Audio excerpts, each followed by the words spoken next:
My dear students, peace, mercy, and blessings of Almighty One Allah be on all of you.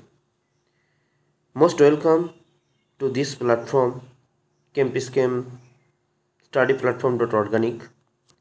This is Sheikh Hassan Ali, is your chemistry mentor. Today, inshallah, we will solve a new question which already came in NEET examination 2023. Now, let's get started. আমার প্রিয় বাচ্চারা দেখো, এই কোশ্চেনটাতে কি বলা হয়েছে, এই কোশ্চেনে দুটো স্টেটমেন্ট দেওয়া আছে, স্টেটমেন্ট 1 আর একটা স্টেটমেন্ট 2।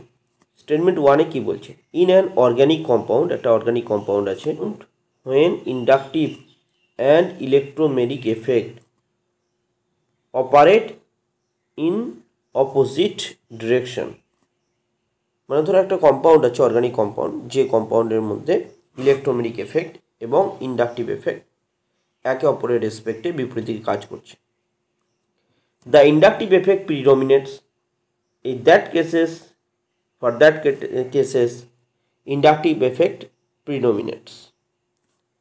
স্টেটমেন্ট 1। আচ্ছা, স্টেটমেন্ট 2তে বলছে hyperconjugation is observed in অর্থোজাইলেন।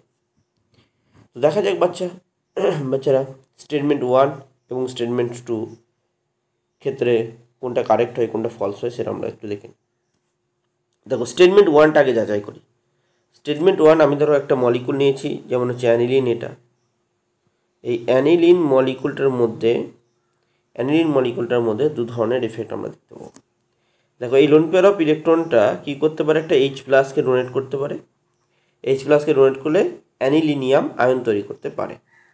তাহলে এটা কি করলো, এটা lone pair of electron donate করেছে, lone pair of electron donate করেছে, ঠিক আছে। Lone pair of electron donate করেছে, তাহলে প্লাস ই এফেক্ট দেখিয়েছে, এটা plus E effect, electromagnetic effect, plus electromagnetic effect দেখাচ্ছে, অর্থাৎ লোন পেয়ার অফ ইলেকট্রন এখানে ডোনেট করছে।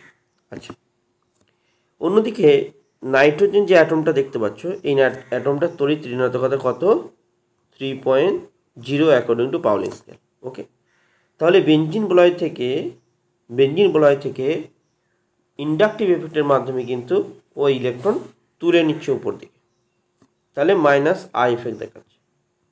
তাহলে এখানে মাইনাস আই এফেক্ট দেখালো আর এখানটা প্লাস ই এফেক্ট দেখালো, এখানে একে অপরের বিপরীত এফেক্ট।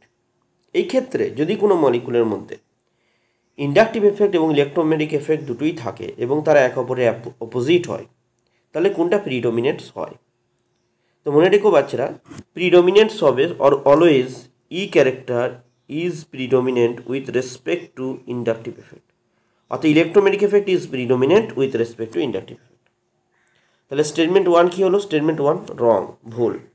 দেখো, statement 1 is true, statement 1 is false. তাহলে এখানে অপশান বিতে দেখো স্টেটমেন্ট 1 ইজ ফলস আছে।